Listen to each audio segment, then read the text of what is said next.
Welcome back, everybody, to another episode of Black Health. I am your host, Dr. Michelle Kirwan Bythwood, Chief Medical Officer and Pediatrician. And I want to remind you, your wellness is not optional, it is generational. So think about the legacy of health that you are going to leave to those that are coming behind you.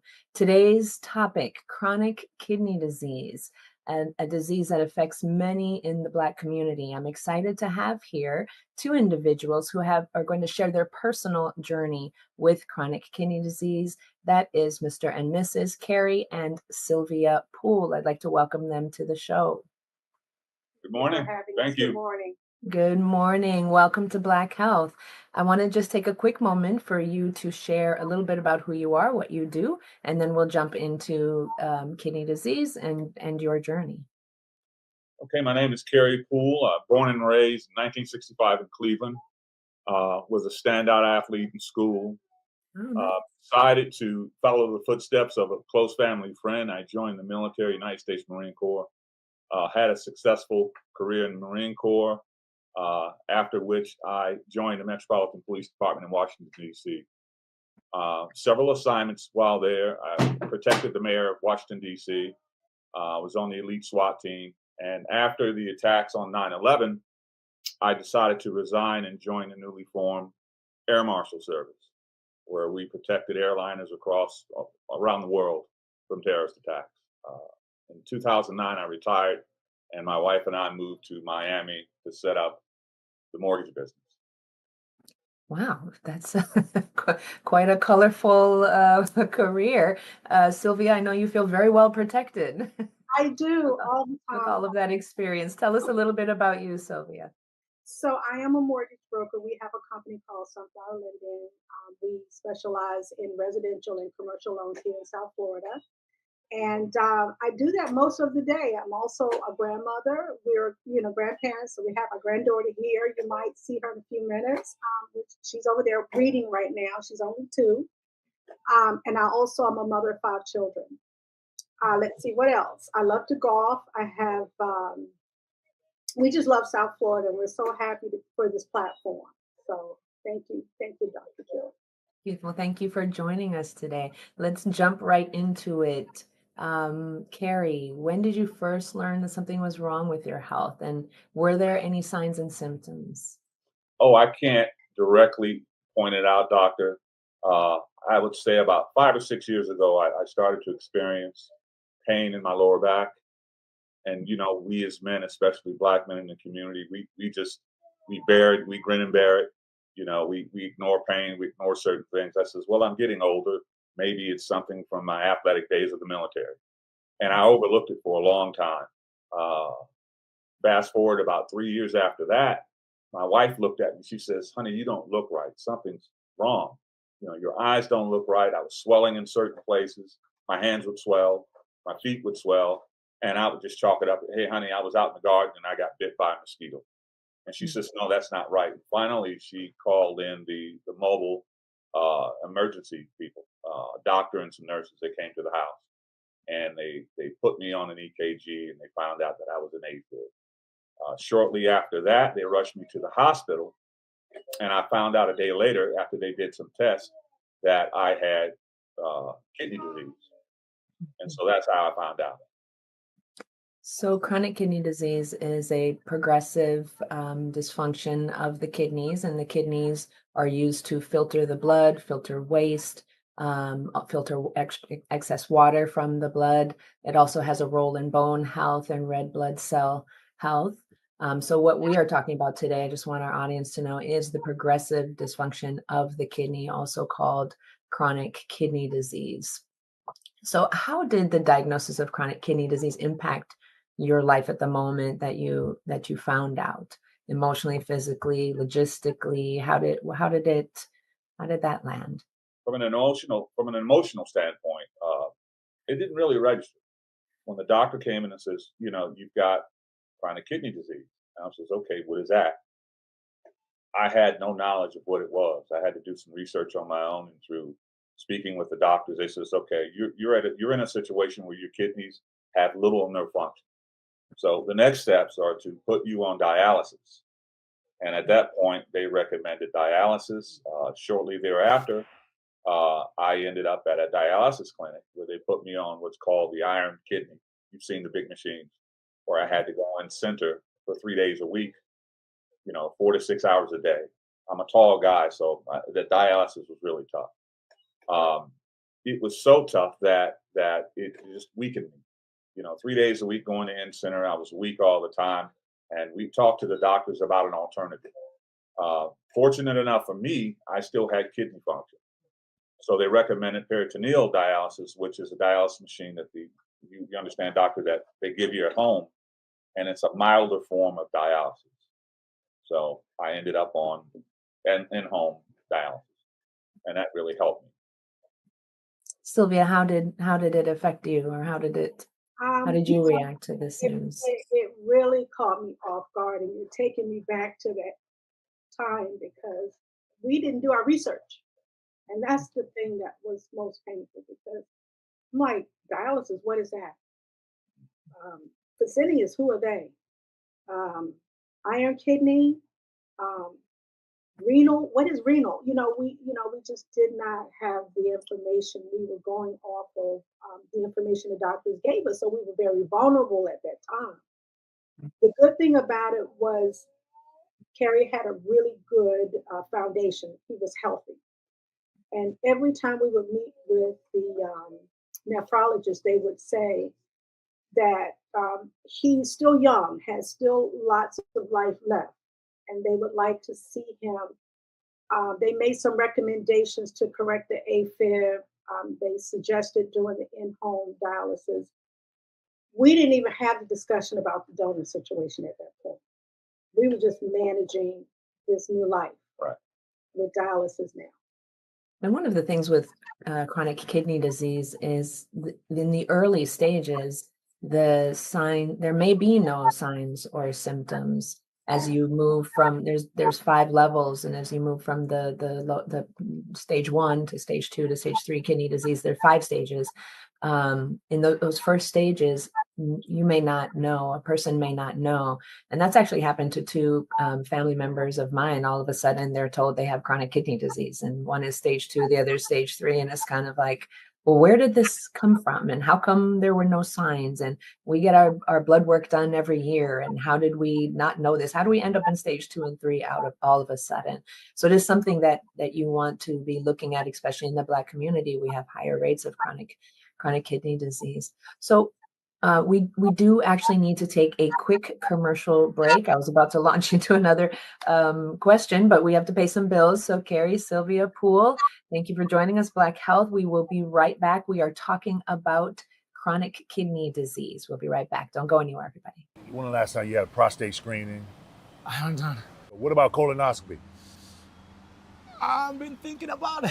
I know I have to do it. Come on, man. We can't wait till something happens. We can't wait for nobody to do it for us. We got to do it ourselves. Yeah, you're right. So we got to make it a priority, man. Yeah, I'll do it. I'll do it. Full checkup once a year, and make sure you ask the doctors to get a PSA.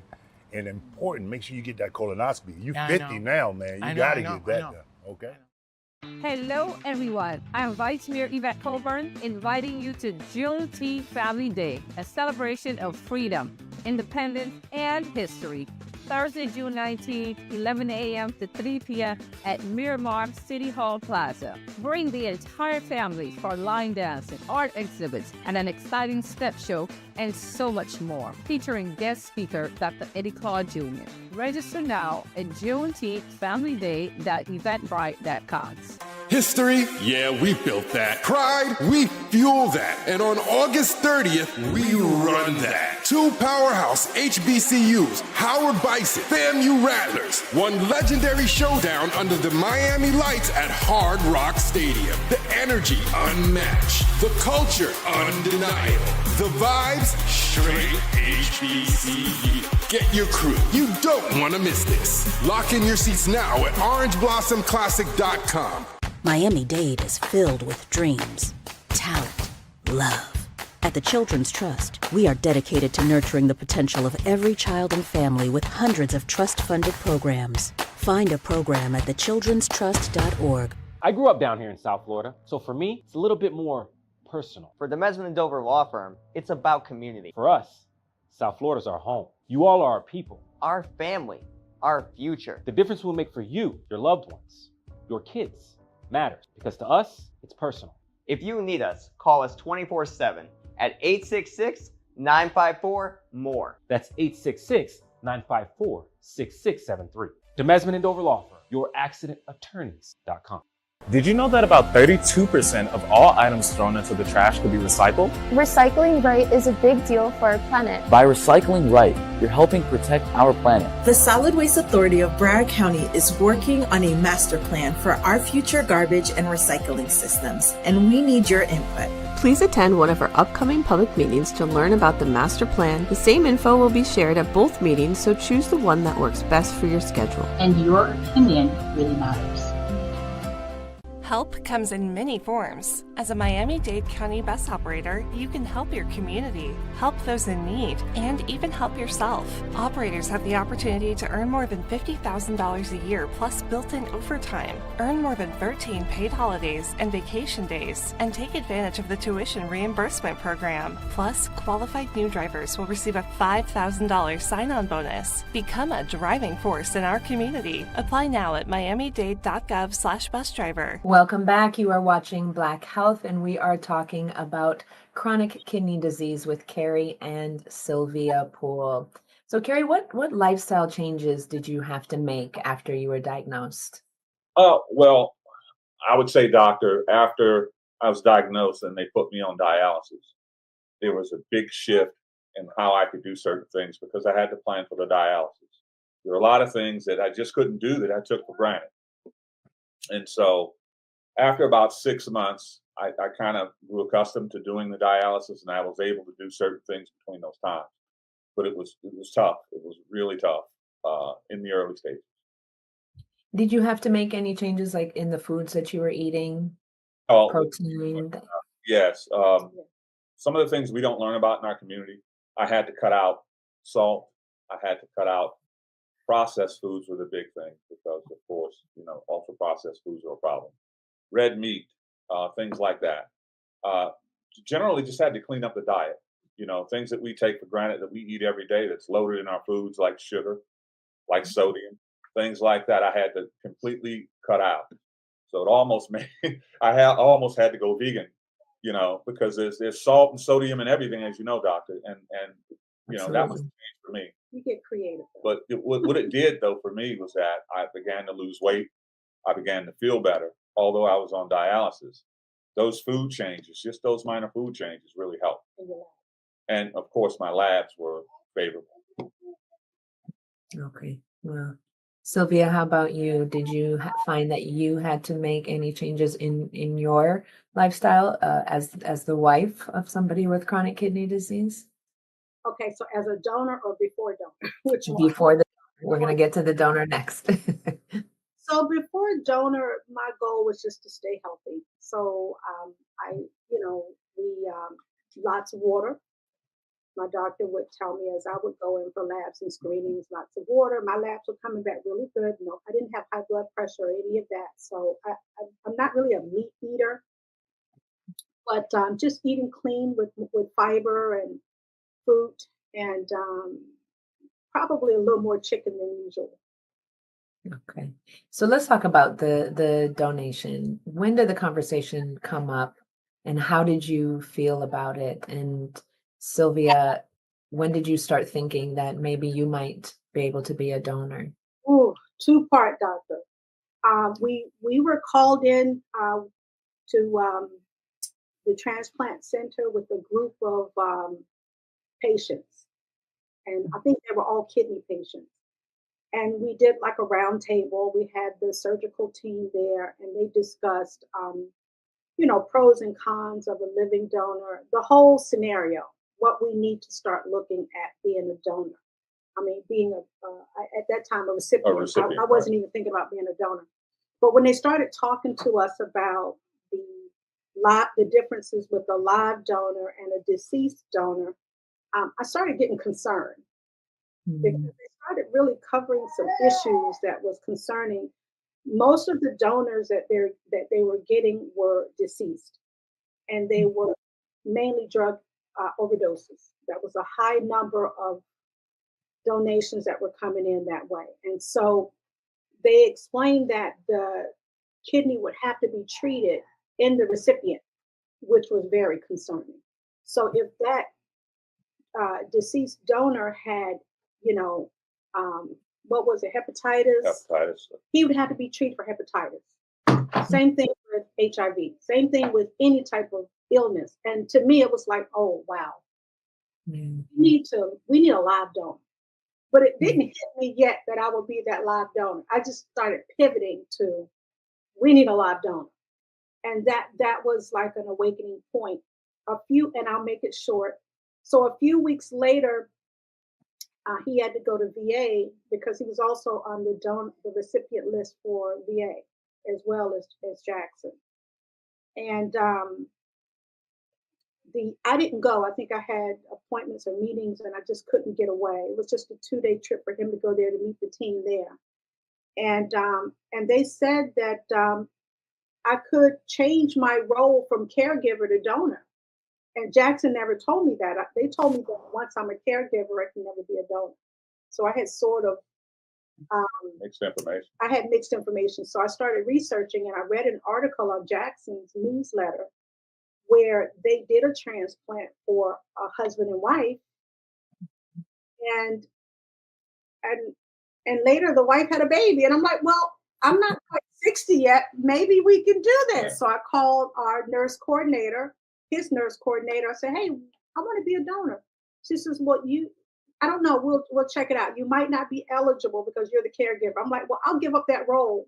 I have a best friend, Teresa, and I gladly gave her that role. She accepted it. And I went down the screening process of being considered for a donor. And 8 months later, they said I was a perfect match. How did you feel when you got that news? Oh, we started crying. I think we were coming back from DC, driving down 95. And I had a few more screenings because as women, I was a little behind on my screenings, like the mammogram and the OBGYN. I had those 2 visits left before they could sign off. And I remember my last visit being with the OBGYN and she told me she cleared me and I just cried and hugged her. Wow. I said, you just don't know what you just did. You just opened up. You just really opened the key to my heart with that information. And she cried with me. Probably 2 weeks later, we had to meet with our robotics. I had to meet with the robotic surgeon. And he reviewed all of my labs and he cleared me for the surgery. So it was a beautiful journey. I mean, I wasn't worried or scared if that's everyone's concern. No, you get into understanding that your role as a donor is giving the gift of life. I had already given life to 5 children. I had 5 kids. So, this to me was very similar. I had to go in first. And so I had to wave 5. And I just remember, only thing I could remember was Semper Fi, the Marine Corps slogan, because he's a military guy. So I went in and I did like this and I said, Semper Fi. And I said, what am I doing? Semper Fi. I got into that mode and that's how I went in, do or die. Yeah. Mm-hmm. Well, not in that sense, but it's a loyalty thing. Yeah. Wow, what a beautiful story. And I love that you're telling about the actual day, because for somebody who may have chronic kidney disease and may be facing a transplant, it makes it seem doable. It makes it kind of gives them a walkthrough of what this looks like, and that yes, I can actually do it. If they did it, I can actually do that. Yeah. Kerry and Sylvia, we need to take another quick commercial break. You are watching Black Health. We are talking about chronic kidney disease, organ donation and organ transplant, and we will be right back. When the last time you had a prostate screening? I haven't done it. What about colonoscopy? I've been thinking about it. I know I have to do it. Come on, man. We can't wait till something happens. We can't wait for nobody to do it for us. We got to do it ourselves. Yeah, you're right. So we got to make it a priority, man. Yeah, I'll do it. Okay. I'll do it. Full checkup once a year, and make sure you ask the doctors to get a PSA. And important, make sure you get that colonoscopy. You're 50 now, man. You got to get that done. Okay. Hello, everyone. I'm Vice Mayor Yvette Colburn, inviting you to Juneteenth Family Day, a celebration of freedom, independence, and history. Thursday, June 19th, 11 a.m. to 3 p.m. at Miramar City Hall Plaza. Bring the entire family for line dancing, art exhibits, and an exciting step show, and so much more, featuring guest speaker Dr. Eddie Claude Jr. Register now at JuneteenthFamilyDay.eventbrite.com. History? Yeah, we built that. Pride? We fuel that. And on August 30th, we run that. Two powerhouse HBCUs, Howard Bison, FAMU Rattlers, one legendary showdown under the Miami lights at Hard Rock Stadium. The energy unmatched. The culture undeniable. The vibes straight HBCU. Get your crew. You don't want to miss this. Lock in your seats now at orangeblossomclassic.com. Miami-Dade is filled with dreams, talent, love. At the Children's Trust, we are dedicated to nurturing the potential of every child and family with hundreds of trust-funded programs. Find a program at thechildrenstrust.org. I grew up down here in South Florida, so for me, it's a little bit more personal. For the Mesman & Dover Law Firm, it's about community. For us, South Florida's our home. You all are our people. Our family. Our future. The difference we'll make for you, your loved ones, your kids, matters. Because to us, it's personal. If you need us, call us 24/7 at 866-954-MORE. That's 866-954-6673. The Mesman & Dover Law Firm, youraccidentattorneys.com. Did you know that about 32% of all items thrown into the trash could be recycled? Recycling right is a big deal for our planet. By recycling right, you're helping protect our planet. The Solid Waste Authority of Broward County is working on a master plan for our future garbage and recycling systems, and we need your input. Please attend one of our upcoming public meetings to learn about the master plan. The same info will be shared at both meetings, so choose the one that works best for your schedule. And your opinion really matters. Help comes in many forms. As a Miami-Dade County bus operator, you can help your community, help those in need, and even help yourself. Operators have the opportunity to earn more than $50,000 a year plus built-in overtime, earn more than 13 paid holidays and vacation days, and take advantage of the tuition reimbursement program. Plus, qualified new drivers will receive a $5,000 sign-on bonus. Become a driving force in our community. Apply now at miamidade.gov/busdriver. Welcome back. You are watching Black Health. We are talking with Kerry and Sylvia Poole, and we are talking about chronic kidney disease, organ donation, and organ transplantation. So, Kerry, tell us, and Sylvia, tell us a little bit about what the recovery was like. What the challenges were, any blessings, if there were any blessings. What was that process like? Well, for me, the two parts. Sylvia's recovery was relatively quick. She went into procedure and they held her in the hospital one day. She was told that her recovery would take 3 to 4 months. The normal thing, don't lift anything heavy. But in terms of being able to move to and from, it was normal for her. For me, it was a bit different. The recovery, of course, I'm still recovering. I'm on loads of medication. Of course, I had high blood pressure. I'm treating AFib. Things like that, anti-rejection medicine. So it took a while for me, or it's taking a while for me to adjust to the medications. And it's been about almost 4 months now. And I'm starting to get my feet under me. My balance is to where it used to be. I'm able to walk a bit. The recovery process for the recipient is a whole lot different than the person giving. Of course, you run into the issues of rejecting a new, body part inside of you. So that was a big deal. I'm at the hospital 2 to 3 times a week. They're checking labs, they're checking different things. So the recovery for me, although a blessing, it's still an uphill battle. A battle I can fight and win. It's not like being on dialysis or anything like that, but I'm incredibly blessed. I'm in good health. I feel 100% better with the new kidney. And the fact that I'm able to receive it and it's working the way it's supposed to is a blessing. So, again, I'm being long-winded about it, but my recovery is a little bit longer than Sylvia's. What do you want or wish more people knew about being a living donor?